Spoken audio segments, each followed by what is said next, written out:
Учитывая, что камины имеют довольно низкий коэффициент полезного действия и больше всего служат не для обогрева, а для украшения жилища, люди все чаще стали использовать для обогрева своего жилища очень функциональные обогревательные устройства, более известные в народе под названием печь-камин.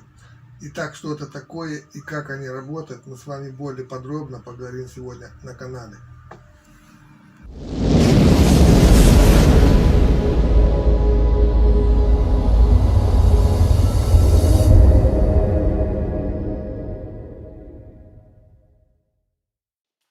Всем привет на канале Стройвагон ТВ.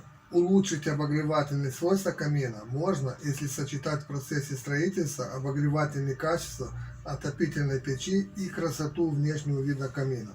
То есть в данном случае речь идет о обыкновенной печи, которая бы по внешнему виду напоминала бы камин, но которая сохранила бы свои важнейшие свойства, как, например, аккумуляцию теплоты в процессе горения дров и обогрев помещения после прекращения растопки.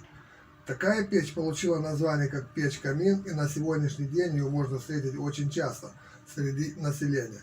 Печь-камин, оборудованная змеевиком для водяного отопления, как нельзя лучше подходит для обогрева и украшения как маленьких дачных домиков, так и довольно вместительных загородных домов, расположенных в удаленных районах, где невозможно пока что по различным причинам подключить их к трубопроводу с природным газом. Перед вами самая обыкновенная печь-камин, которую можно облицевать, как и камин, самыми разнообразными облицовочными материалами или сделать из кирпича под расшивку швов.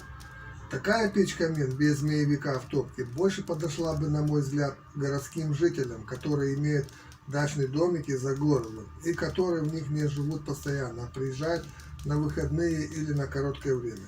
Дом с такой печкой можно длительное время не отапливать, а при разжигании огня в топке печь сразу начинает отдавать тепло в помещении через стеклянную дверку, и через которую можно было бы созерцать потрескивание горячих дров в топливнике. Но также, без сомнения, такая печь подошла бы и жителям загородных домов, которые в таких домах живут постоянно. И если в топке установить змеевик для водяного отопления, то существенно можно улучшить ее обогревательные свойства и расширить площадь обогрева. Что такое змеевик и что он из себя представляет, мы с вами поговорим более детально во второй части этого видео.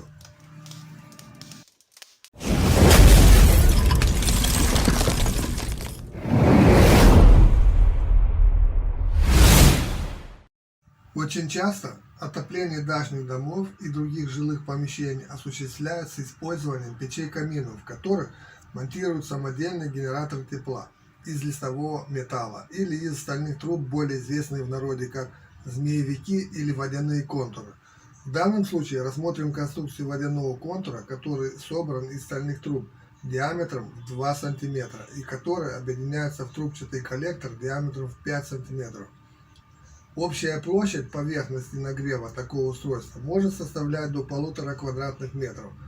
Таким образом, во время растопки печи вода в водяном контуре нагревается до максимальной температуры и, циркулируя в нем, направляется по трубопроводу к радиаторам системы водяного отопления дома.